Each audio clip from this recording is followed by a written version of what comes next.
Hi guys, कैसे हैं आप लोग।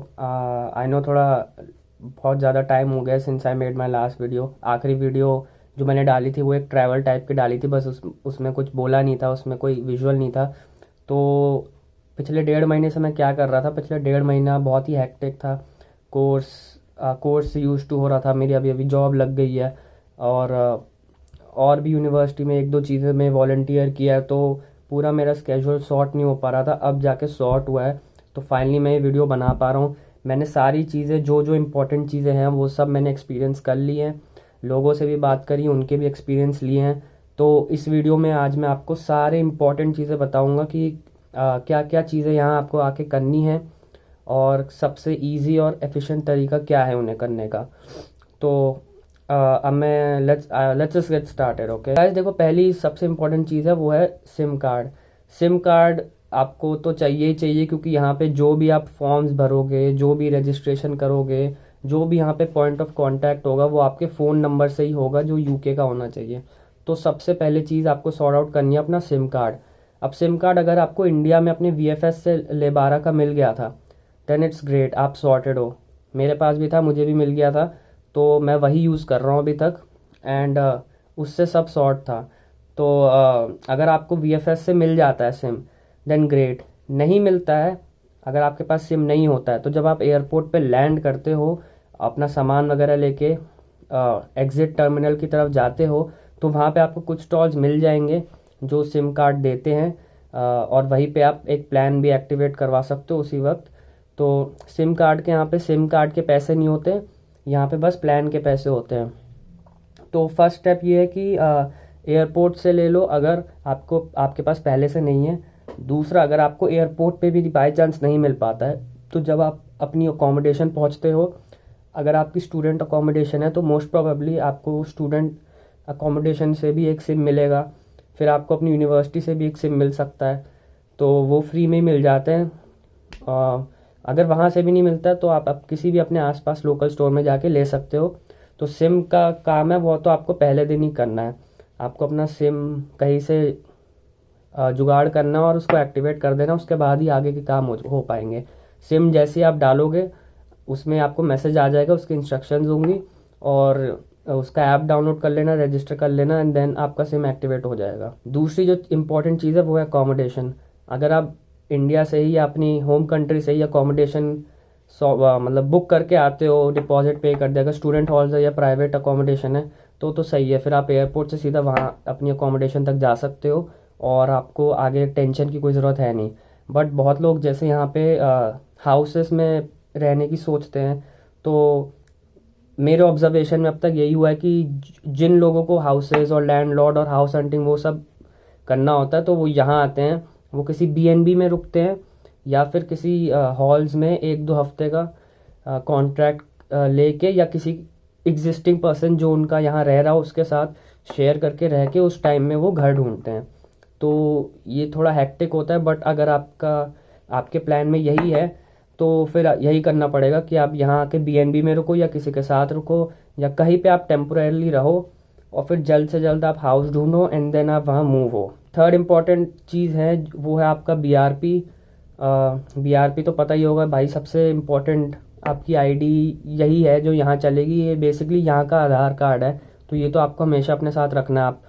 आप कई क्लब्स में जाते हो, पब्स में जाते हो, या कोई भी ऑफिशियल काम के लिए जाते हो, तो आपको यही आईडी दिखानी पड़ती है। तो ये अगर इसको भी लेने के दो तरीके हैं। आपके वीज़ा के साथ जो इमिग्रेशन लेटर आया होगा उस पर दो एड्रेस हो सकते हैं, दो में से कोई एक हो सकता है। अगर पोस्ट ऑफिस है तो सही है, फिर तो आप आते ही जाओ अपना पासपोर्ट लेके पोस्ट ऑफिस, वहाँ पासपोर्ट दिखाओ और बीआर पे आपको तभी मिल जाएगा। बट अगर आपका एड्रेस यूनिवर्सिटी है तो हो सकता है आपको 1-2 दिन के बाद मिले। जैसे मेरे केस में मैं 8th को आया था, बट जो इंटरनेशनल ओरिएंटेशन वीक था वो यहाँ 12th से था, तो मेरे को 13th की अपॉइंटमेंट लेनी पड़ी थी अपनी यूनिवर्सिटी के वेबसाइट से, और तभी मेरे को अपना बीआरपी तब मिल पाया था। तो अगर आपका पोस्ट ऑफिस है तब तो आपको मिल जाएगा आसानी से, बट अगर आपका यूनिवर्सिटी में है तो आप पता करना कि यूनिवर्सिटी में कहाँ है और प्रोसेस क्या है, और फिर जाके अपना बीआरपी ले लेना। उसके लिए भी आपको पासपोर्ट लेके जाना पड़ेगा, और कुछ नहीं चाहिए होगा, पासपोर्ट और अपना आपका जो स्टूडेंट आईडी नंबर है, बस यही 2 चीज़ मांगेंगे। तो इससे आपका बीआरपी आपको मिल जाएगा। चौथा है आपका student ID card. Student ID card तो हर कॉलेज ही देता है, हर यूनिवर्सिटी देती है। इसमें बेसिकली ये आईडी कार्ड आपको वेरियस बिल्डिंग्स में एक्सेस देगा, लाइब्रेरी कार्ड की तरह एक्ट करेगा। और ये आपकी बेसिकली सेकेंडरी आईडी हो गई। अगर आप कहीं शॉप्स पे जाते हो और वहाँ पे डिस्काउंट्स मांगते हो या कुछ, तो आपको अपना कार्ड दिखाना पड़ेगा। और इस कार्ड से अगर आप अपने कॉलेज की कैफ़ेज़ में यूज़ करोगे तो इसमें पॉइंट्स एक्यूमुलेट होते हैं, जो कि आप बाद में रिडीम कर सकते हो। तो ये कार्ड भी आपको यूनिवर्सिटी से ही मिलेगा। मेरे केस में मुझे अपना बीआरपी और आईडी एक साथ ही मिला था। पहले बीआरपी के लिए मुझे लाइन में खड़ा होना पड़ा था, बीआरपी मिला, फिर दूसरे काउंटर पे जाके मुझे अपना बीआरपी दिखा के और आईडी दे के मतलब आईडी नंबर दे के मेरे को अपना आईडी कार्ड मिल गया था। तो ये आपको देखना पड़ेगा अपनी यूनिवर्सिटी के साथ। अब आते हैं नेक्स्ट चीज़ पे। नेक्स्ट चीज़ है आपका NIN/शेयर कोड। NIN आपका नेशनल इंश्योरेंस नंबर होता है, जो कि आपको यहाँ टैक्स रिलेटेड जो भी चीज़ें होती हैं और पेंशन रिलेटेड जितना भी आपका बैंक अकाउंट और वो सब इस NIN नंबर से लिंक होता है। और इसके साथ साथ एक और चीज़ है जो मुझे यहाँ के पता चली, वो होता है शेयर कोड। तो यहाँ पे NIN नंबर तो हर जगह नहीं मांगते यूजली, बट शेयर कोड यहाँ पे मैंडेटरी है। शेयर कोड भी NIN नंबर जैसा ही होता है और ये 3 मंथ्स का होता है, फिर नया अप्लाई करना पड़ता है। तो ये ईमेल के थ्रू ही आ जाता है। तो एम्प्लॉयर्स ये भी मांगते हैं। तो NIN नंबर के लिए आपको अपना बेसिकली एड्रेस होना चाहिए आपके पास, BRP नंबर और फ़ोन नंबर। तो इसके लिए आप ऑनलाइन अप्लाई करो और ये आपको पोस्ट के थ्रू आपका नंबर आएगा आपके पोस्ट में। तो इसलिए आपको इसमें एड्रेस चाहिए होगा और इसका कोई कॉस्ट नहीं है, ये फ्री में आएगा, फ्री में अप्लाई होगा, फ्री में आएगा। सारी जितनी भी लिंक्स वगैरह मैं डिस्क्रिप्शन में दूंगा, आप चेक करना। तो NIN नंबर आप अपना 5 मिनट में अप्लाई करके मंगवा सकते हो। और फिर शेयर कोड के लिए भी सेम प्रोसेस है। शेयर कोड के लिए भी कुछ क्वेश्चंस आंसर करने पड़ते हैं वेबसाइट पे, फॉर्म वॉर्म भरो और अप्लाई होके ये उसी वक्त ईमेल पे आ जाएगा। शेयर कोड के लिए आपको पोस्ट नहीं आएगा, ये आपको ईमेल के थ्रू आएगा। आप उस ईमेल को सेव कर लेना या उसका स्क्रीनशॉट ले लेना। आते हैं नेक्स्ट चीज़ पे, जो है रजिस्टरिंग विद GP। तो GP बेसिकली जनरल प्रैक्टिशनर होता है। बेसिकली आपने जो अपने वीज़ा के साथ एक NHS का फ़ी भरा था, तो उसकी सर्विसेज प्राप्त करने के लिए यहाँ पे आपको अपने लोकल GP से रजिस्टर करना पड़ता है, जिससे अगर आप कभी सिक हो या आपको कभी मेडिकल अटेंशन की ज़रूरत हो तो आप उसे अवेल कर पाओ बिना किसी कॉस्ट के। आपको सेम लिंक दूंगा, उस पर UK की गवर्नमेंट की वेबसाइट होती है, उस पर जाओ, अपना पोस्ट कोड डालो और वो आपको अपना नियरेस्ट GP दिखा देगा। कंफर्म करने के लिए आप अपनी यूनिवर्सिटी से भी ये बात डबल चेक कर सकते हो कि यहाँ का नियरेस्ट GP कौन है। और फिर उस वेबसाइट पर जाओ, उस पर फिर इंडिविजुअली नेम्स आ जाएंगे NHS डिफरेंट जो भी NHS सेंटर होते हैं, आप उनकी फिर वेबसाइट पे जाओ। और 2 तरीके होते हैं इसके लिए अप्लाई करने के लिए, या तो ऑनलाइन अप्लाई कर दो, but I would not recommend that, क्योंकि मैंने ऑनलाइन किया था और 1 हफ्ता हुआ था, रिस्पॉन्स नहीं आया था, मुझे ब्रांच ही जाना पड़ गया था। तो आई वुड सजेस्ट ऑनलाइन मत करना। पता करना कि आपका नियरेस्ट GP क्या है, मतलब कहाँ पे है, वहाँ फिज़िकली जाना, उनसे बोलना कि मुझे नए patient as a new patient I want to register. फिर वो आपको एक फॉर्म देंगे 2-3 पेज का, उसे भरना, फॉर्म दे देना उनको, अपना BRP दे देना, तो आपका BRP स्कैन करके दे देंगे और फिर डन, आप रजिस्टर्ड हो जाओगे। उसके कुछ दिन बाद आपको एक कॉल आएगा NHS वालों की तरफ से कि अब आप अपना एक अपॉइंटमेंट बुक कर लो। तो आप कॉल पे अपॉइंटमेंट बुक कर लेना, जाना सेंटर पे आपसे बस बेसिक सवाल पूछेंगे आपके बारे में, आपकी हेल्थ के बारे में, और आपका BP, हाइट, वेट, ये सब लेके इनपुट कर देंगे सिस्टम में, ना आप रजिस्टर हो जाओगे। आपको नंबर मिल जाएगा आपके मैसेज पे ही, मतलब फ़ोन पे ही मैसेज आ जाएगा नंबर। एंड देन फिर आपको जब भी इनकी सर्विसेज अवेल करनी हो तो आप इनके ऐप पे जाना, या फिर इनके ऐप पे चले जाना, या फिर इनके डायरेक्ट जो मैसेज आया था उस पर आप कॉल्स कर सकते हो, उस पर नंबर होता है, तो आप अपॉइंटमेंट लेके ही यहाँ पे कर सकते हो ऐसा। नेक्स्ट चीज़ है वो है बैंक अकाउंट। तो बैंक अकाउंट के लिए आपको BRP चाहिए होता है, बैंक लेटर चाहिए होता है, और फ़ोन नंबर और पोस्टल एड्रेस ये सब चाहिए होता है। बट इसमें से लिटरली आपको डिपेंड करता है, बट आपको सिर्फ BRP ही चाहिए होगा। फिज़िकल डॉक्यूमेंट, आपको बैंक लेटर और ये सब नहीं चाहिए होगा। मेरे केस में बताता हूँ, मैंने प्लान किया था मैं HSBC में खोलूँगा, बट HSBC में ऑनलाइन फॉर्म भरना पड़ा था। ऑनलाइन फॉर्म भरा था, सब डॉक्यूमेंट अपलोड कर दी थी। एक हफ़्ता वेट किया, गया ब्रांच में और उन्होंने बोला कि नहीं, उनके पास स्टाफ की कमी है या फिर बहुत एप्लीकेशंस आए हैं। तो फिर मैं लॉयड्स चला गया। लॉयड्स में बहुत स्मूथ प्रोसेस था, 10 मिनट्स में उनका फॉर्म मैंने फ़ोन पे भर दिया। रेफरेंस नंबर आया, अंदर गया, रेफरेंस नंबर दिखाया, उन्होंने मेरा BRP ले लिया, स्कैन किया, ऐप डाउनलोड करवा लिया और उसी वक्त मेरा अकाउंट खुल गया। तो मैंने तभी डिपॉजिट कर दिया। तो इसके लिए मैं ये टिप दूंगा कि आप जो भी बैंक में करते हो, अपना अकाउंट बनाते हो, तो उस बैंक में आप ऑनलाइन फॉर्म भरते वक्त डॉक्यूमेंट चेक जो होता है उसको आप ऑनलाइन मत डालना, उसको आप ऑप्ट करना कि हम ऑफलाइन ब्रांच में जाके सबमिट करेंगे। तो इससे आपका एप्लीकेशन, जब आप बैंक जाओगे डॉक्यूमेंट लेके, तो वहीं पे उसी ऑन द स्पॉट आपका अकाउंट खुल जाएगा। ऑनलाइन करोगे फिर आपका एप्लीकेशन क्यू में आ जाएगा, पता नहीं फिर कब एक्टिवेट हो। तो इस चीज़ का आप ध्यान रखना। नेक्स्ट चीज़ है एक वर्चुअल बैंक अकाउंट खोलना। तो जैसे यहाँ पे एक फिजिकल बैंक अकाउंट होना चाहिए, उसके साथ साथ एक वर्चुअल भी होना चाहिए। जैसे इंडिया में पेटीएम, UPI वो सब चलता था, तो उसी तरीके से एक वर्चुअल बैंक भी हो। यहाँ पे जो 2 मोस्ट पॉपुलर है वो है Monzo and Revolut. I would suggest Monzo. मैंने मोन्जो किया था क्योंकि उसमें जो कार्ड की डिलीवरी होती है वो फ्री में हो जाती है और उसमें 5 पाउंड्स क्रेडिट भी मिलता है जब आप लिंक शेयर करो। तो आई वुड सजेस्ट मोन्जो। उसकी मैं लिंक दे दूंगा। उसमें कुछ नहीं करना, बस फॉर्म वगैरह भरो, उसका एड्रेस डालो, कार्ड आ जाएगा, एक्टिवेटेड आएगा और उसके बाद फिर आप अपने मेन अकाउंट्स में पैसे डाल सकते हो। ये हो गए सारे इंपॉर्टेंट चीज़ें जो आपको यहाँ पे करनी है, जो डॉक्यूमेंट्स आपको लेने हैं, जो नंबर्स आपको चाहिए। अब उसके बाद आते हैं कुछ कॉमन चीज़ों पे। पहला हो गया ग्रोसरी। तो ग्रोसरी में मेरा एक्सपीरियंस ये रहा, यहाँ पे बहुत सारे स्टोर्स हैं जैसे सेंसबरी, टेस्को, आल्डी, लिडल, एस्डा, पाउंडलैंड, ये सारे स्टोर्स हैं यहाँ के पॉपुलर ग्रोसरी स्टोर्स। बट मेरे एक्सपीरियंस में जो बेस्ट रहा है वो अभी तक एस्डा है। वही जाता हूँ मैं अपना सामान वगैरह लेने, और वो चीप भी है, बड़ा भी है, ऑप्शंस भी बहुत हैं, और उनका एक रिवॉर्ड्स ऐप आता है। तो बेसिकली आप जब भी सामान लेने जाते हो, आप अपना सामान स्कैन करवा लो, फिर उस ऐप में QR बार कोड होता है, उसे स्कैन करो और फिर पेमेंट करो। तो इससे आपके उसमें पॉइंट्स बनते रहते हैं जो कि आप बाद में रिडीम करवा सकते हो। ये ऑलमोस्ट हर बिग स्टोर में होता है, बट वहाँ पे फिजिकल कार्ड और वो सब करना पड़ता है। जैसे टेस्को का क्लब कार्ड मिलता है, वो कौन लेके घूमे, ये फ़ोन पे ही हो जाता है। तो इसलिए मैं एस्डा सजेस्ट करूँगा।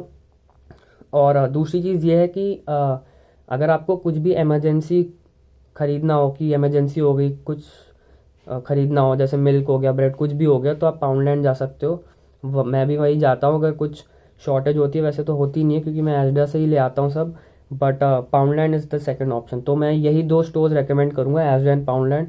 सेंसबरी, टेस्को, ये सब बहुत महंगे होते हैं क्योंकि यहाँ पे जैसे MRP पे नहीं चलता कुछ। यहाँ पे हर स्टोर के अपने ब्रांड होते हैं, सबके अपने अपने दाम होते हैं। तो इस चीज़ को माइंड में रखते हुए सबसे बेस्ट मेरे को एस्डा ही लगा था। एक और चीज़ बताना चाहूँगा जो सबको नहीं पता होती, यहाँ पे जो बड़े ग्रोसरी स्टोर्स होते हैं वहाँ पे एक रिड्यूस सेक्शन नाम का सेक्शन होता है, रिड्यूस सेक्शन नाम का। तो वहाँ पे जो आइटम जो एक्सपायर होने वाले होते हैं, स्पेशली फ्रोज़न आइटम्स, उसी दिन या अगले दिन उनके प्राइसेस 50% से भी ज़्यादा कट होके रखे होते हैं। तो जैसे अगर मिल्क का कार्टन है जो कि आज एक्सपायर होने वाला है और उसका प्राइस है 2 पाउंड्स, तो वहाँ पे वो 1 पाउंड का रखा होगा, उसमें नया प्राइस टैग लगा के रख देते हैं। तो आई वुड सजेस्ट कि आप रिड्यूस सेक्शन जब भी ग्रोसरी करने जाओ तो वो सेक्शन हमेशा चेकआउट करो, वहाँ कुछ ना कुछ मिल ही जाता है, तो वो काफ़ी हेल्पफुल रहता है। तो मेरे एक्सपीरियंस में तो एस्डा इज़ बेस्ट। अब अगले आता है ट्रैवलिंग में को बस चलती है और ट्रेन चलती है यहाँ पे पॉपुलर। कैब वैब मत यूज़ करना। कैब मैंने बस एक बार यूज़ करी थी लंदन से अपनी अकोमोडेशन तक, और मैंने 117 पाउंड्स पे किया था, जो कि बहुत है, बट मेरे पास और कोई चॉइस नहीं था क्योंकि मेरे पास 3 लार्ज बैग्स थे। तो इसीलिए आई वुड सजेस्ट आप 2 ऐप्स अपने फ़ोन में डाउनलोड कर लो। एक है नेशनल एक्सप्रेस और एक है ट्रेन लाइन। एक से आप अपनी ट्रेन की टिकट बुक कर सकते हो और एक से बसेस की। और इनके साथ साथ आप यहाँ पे एक रेल कार्ड बनवा सकते हो अगर आप फ्रीक्वेंट ट्रैवल करते हो ट्रेन से। अगर आप नहीं करते हो, अगर आप अगर आप मंथली भी करते हो तो आप बनवा सकते हो, बट अगर आप हर 2-3 महीने में एक बार यूज़ करोगे तब कोई यूज़ नहीं है उस कार्ड का, क्योंकि उसके आई थिंक 30 पाउंड जाते हैं और वो 1 साल ही वैलिड रहता है। और अगर आप लंदन में रहते हो तो वहाँ पे एक ऑयस्टर कार्ड भी बनता है, आई थिंक उसकी मेरे को ज़्यादा नॉलेज है नहीं। ऑयस्टर कार्ड बनता है ट्यूब व्यू और सब के लिए, तो वो आप बनवा सकते हो। जैसे अपने यहाँ पे मेट्रो कार्ड होता है, आई थिंक वो भी वैसा ही कुछ होता है, तो वो तब आप बनवा सकते हो। बट अगर आप ओनली लंदन में रह रहे हो तभी उसका फ़ायदा है। आते हैं लास्ट टॉपिक पे, जो कि जिसकी वजह से ये वीडियो इतनी लेट निकली है, वो है जॉब्स, पार्ट टाइम जॉब्स। तो देखो, मैं वेट कर रहा था कि एक बार मेरी जॉब लगती, उसके बाद फिर मैं बता पाऊँ, अपना एक्सपीरियंस शेयर कर पाऊँ और आपको दे सकूँ टिप्स की बेस्ट क्या है। तो देखो यार, जॉब्स के लिए पहले आपको पहले से डिसाइड करना है कि आपको किस टाइप की जॉब करनी है। अब यहाँ पे मेरे फ्रेंड्स हैं, कोई है जो अपनी फील्ड में पार्ट टाइम जॉब कर रहा है, अपनी ही फील्ड में। कोई है जो कॉमन जॉब कर रहा है, जो कि हम ज़्यादातर लोग करते हैं। कोई है जो यूनिवर्सिटी में जॉब कर रहा है। कोई है जो घर से जॉब कर रहा है। कोई है जो किसी के साथ जॉब कर रहा है, मतलब। तो आप पहले डिसाइड करके आओ कि आपको कहाँ जॉब करना। पहले आपको ये डिसाइड करना है कि आपको जॉब कैसी करनी है। आपको अपनी फील्ड में पार्ट टाइम करनी है, आपको यूनिवर्सिटी में जॉब करनी है, आपको केयर होम में करनी है, या फिर आपको रिटेल रेस्टोरेंट्स में करनी है। तो यही 4 यहाँ पे मेन जॉब्स चलती है। उसके अलावा फिर कंस्ट्रक्शन और ड्राइविंग और वो सारी जॉब्स होती हैं, बट उनमें बहुत लंबा प्रोसेस होता है, तो उनमें मैं इतना डीप नहीं जाऊँगा। मैं आपको इन 4 कैटेगरीज के बारे में बताऊँगा। पहले मैं आपको इन 4 कैटेगरीज का बताता हूँ, फिर मैं आपको बताऊँगा कि मेरी जॉब कहाँ लगी और अपना एक्सपीरियंस शेयर करूँगा। तो जॉब्स के लिए सबसे पहले तो आपके पास एक CV होना चाहिए। अब जो यहाँ पार्ट टाइम जॉब के लिए अलग CV बनता है, पार्ट टाइम CV होता है वो मान लो आप इंजीनियर हो और आपका एक 2 पेज का CV बन रखा है जो आप यूज़ करते थे, तो वो यहाँ नहीं चलेगा। आपको एक 1 पेज का एक जिस जॉब के लिए अप्लाई कर रहे हो उस जॉब के रेलेवेंट CV होना चाहिए। तो आई वुड सजेस्ट आप एक ही CV बना दो, और एक CV की भी मैं एग्जांपल लिंक डाल दूंगा, वैसा ही CV बना लो। और फिर जॉब के हिसाब से आप बस उसका डिस्क्रिप्शन ऑल्टर करके रख सकते हो। थोड़े प्रिंट आउट निकाल लेना। वैसे तो प्रिंट आउट्स का कोई फ़ायदा होता नहीं, क्योंकि आप जहाँ जाओ बोलते हो ऑनलाइन करो अप्लाई। अब एटलीस्ट जहाँ मैं रह रहा हूँ वहाँ तो यही होता है कि ऑनलाइन उनकी वेबसाइट पे अप्लाई करो, वरना इंडीड और ऐसे जॉब वाले पोर्टल्स पे अप्लाई करो। तो पहली कैटेगरी पे आते हैं, जो कि है अपनी रिटेल रेस्टोरेंट। तो रिटेल रेस्टोरेंट के लिए मैंने रिटेल बेसिकली आपका सुपरमार्केट्स हो गए, और रेस्टोरेंट आपके fast food restaurants and any other restaurants. तो इसमें मैंने ऑनलाइन अप्लाई किया था। मैंने जितने भी यहाँ मेरे घर के आसपास रेस्टोरेंट्स थे फास्ट फूड, मैंने हर जगह अप्लाई कर दिया था, जिनमें से मेरी 3 जगह इंटरव्यू की कॉल आई थी। तो 3 में से मेरा एक जगह इंटरव्यू स्टेज 2 तक हो पाया था, ट्रेनिंग तक, और बाकी 2 जगह से रिजेक्शन आ गया था, क्योंकि फॉर सम रीज़न उन्हें कोई सूटेबल कैंडिडेट मिल गया था। तो एक फास्ट फूड चेन में मेरा ट्रेनिंग तक हो गया था, तो ट्रेनिंग पूरी हो गई थी, ट्रेनिंग के पैसे मिल गए थे। But then I decided I could not continue with this, क्योंकि मेरी दूसरी जगह जॉब लग गई थी जो कि ज़्यादा सही थी, जो अभी मैं आपको बताऊँगा। तो दूसरी कैटेगरी है care home jobs. Care home jobs में बहुत पैसे मिलते हैं, इसमें कैश जॉब भी होती है इसमें, बस इसमें काम बहुत होता है। तो मेरे बहुत फ्रेंड्स हैं जो केयर होम जॉब कर रहे हैं, और उसमें थोड़ा 12 आवर्स की शिफ्ट, लंबी शिफ्ट्स होती हैं, बट उसमें पैसे अच्छे मिल जाते हैं। थर्ड है अपनी ये अपनी ही फील्ड में जॉब। तो एक मेरा फ्रेंड है जो इंडिया में किसी कंपनी में काम करता था, MNC में, जो लंदन बेस्ड थी, और यहाँ आके उसने उसी कंपनी के साथ फिर से ज्वाइन कर लिया इन अ पार्ट टाइम मोड। तो वो डेली उन 5 आवर्स काम करता है और उसे अच्छे पैसे मिल जाते हैं उसके। तो अगर आपका कोई टच में हो ऐसा, अगर आप किसी कंपनी के साथ पहले थे जो यहाँ पे है, तो आप कर सकते हो उनसे बातचीत करके, कुछ जुगाड़ वुगाड़ किए और ज्वाइन कर सकते हो, तो वो बेस्ट है। अगर फील्ड में लग गई तो वो तो बेस्ट है। फिर बाद में अगर उनके साथ आप रहे तो बाद में उसी कंपनी में आपको फुल टाइम मिल जाएगी और वीज़ा स्पॉन्सरशिप भी मिल सकती है। तो आई would suggest that's the best. Fourth होती है यूनिवर्सिटी जॉब्स। यूनिवर्सिटी जॉब्स में जैसे आपकी एम्बेसडर जॉब्स हो गई, फिर लाइब्रेरी में जॉब हो गई, फिर यूनियन में जॉब हो गई, एडमिशन्स टीम में जॉब हो गई। तो ये जॉब सबसे हाई पेइंग होती है अभी तक की, और आई वुड सजेस्ट ये जॉब का रिक्रूटमेंट प्रोसेस भी थोड़ा लेंदी होता है। और थर्ड चीज़ ये कि मेरी भी यूनिवर्सिटी में ही जॉब लगी है एज अ यूनिवर्सिटी एम्बेसडर। तो काफ़ी टाइम लग गया इसमें।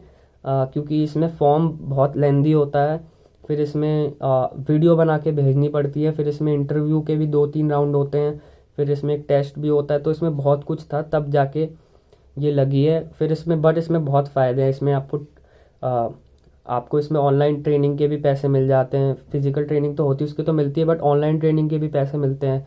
मतलब बेसिकली कोर्स करो जो भेजते हैं उसके भी पैसे मिलते हैं। उसके अलावा उसके अलावा मतलब इस जॉब में आप 20 आवर्स नहीं निकाल सकते। तो हफ्ते में 6-7 घंटे या एकदम फ्लेक्सिबल होता है, बट इसमें सारे पैसे नहीं निकल सकते। बट अगर आपको university, if you want to make most out of you university experience, तो यूनिवर्सिटी जॉब के लिए जाओ। और यही जॉब अप्लाई करने के लिए बेस्ट यही है कि आप पोर्टल्स से अप्लाई करो, पोर्टल्स में डालो। और अगर छोटे मोटे शॉप्स पे जा रहे हो तो वहाँ पे आप सीवी दे सकते हो, बट आई वुड सजेस्ट कि बातचीत करो लोगों से, थोड़ा कॉन्टैक्ट्स बनाओ। और जो सबसे आसान तरीका है यहाँ जॉब पाने का वो है थ्रू रेफरल्स। अगर आपका पहले से कोई रेफरल है, कोई रेफरी है जो कहीं काम कर रहा हो, उसने आपको रेफ़र कर दिया, तो आपकी 99% जॉब वहाँ लग जाएगी। तो मेरे 2 दोस्त हैं जिनकी रेफरेंस के थ्रू ही लग गई थी जॉब। उनके मेरे से 1 हफ़्ता लेट आए थे, बट उनकी जॉब आने के 10-15 दिन में ही लग गई थी, लास्ट मंथ लग गई थी। तो ये सीन है यहाँ पे। तो जॉब मार्केट कुछ ऐसी है। बट हाँ, आई वुड से जॉब्स तो होती हैं चाहे कहीं भी जाओ, बस ये है कि आपको इनिशिएटिव लेना पड़ेगा, आपको खुद अप्लाई करना पड़ेगा, आपको बातचीत करनी पड़ेगी। आप चुप चुप नहीं रह सकते, आप क्वाइट नहीं रह सकते, आपको जाना पड़ेगा, आपको मिलना पड़ेगा आपको। और आपको थोड़ा एंथुजियास्टिक इनिशिएटिव करना, पूरा अच्छे से आपको एक्सप्रेस करना पड़ेगा अपने आप को, क्योंकि यहाँ पे customer service skills, communication skills, आपकी प्रॉब्लम सॉल्विंग स्किल्स, ये सारी आपकी स्किल्स टेस्ट होती हैं और यही मांगते हैं। हाँ, तो इतना ही है यहाँ पे अभी के लिए। तो जो मेरे को लग रहा था इम्पोर्टेंट है वो सब मैंने आपको बता दिया अपने एक्सपीरियंस के साथ। तो अगर मैंने थोड़ा स्पीड में बोला है तो थोड़ा धीरे करके बोल ले मतलब थोड़ा धीरे करके वीडियो देख लेना, वरना टाइम स्टैम्प्स के हिसाब से देख लेना। और अगर कोई भी प्रॉब्लम हो तो प्लीज़ इंस्टाग्राम नीचे है, उस पर मैसेज कर देना। और अगर आपको मेरा प्रोफेशनल ग्रोथ देखनी है तो आप लिंक्डइन पे कनेक्ट कीजिए। और अगर आपको यहाँ की लाइफस्टाइल और ये सब देखना है तो इंस्टाग्राम पे कनेक्ट हो जाइए। इतना ही है आज के लिए। आई होप वीडियो से कुछ सीखने को मिला हो और वो नॉलेज आपकी यूज़ में है। तो टिल देन बाय।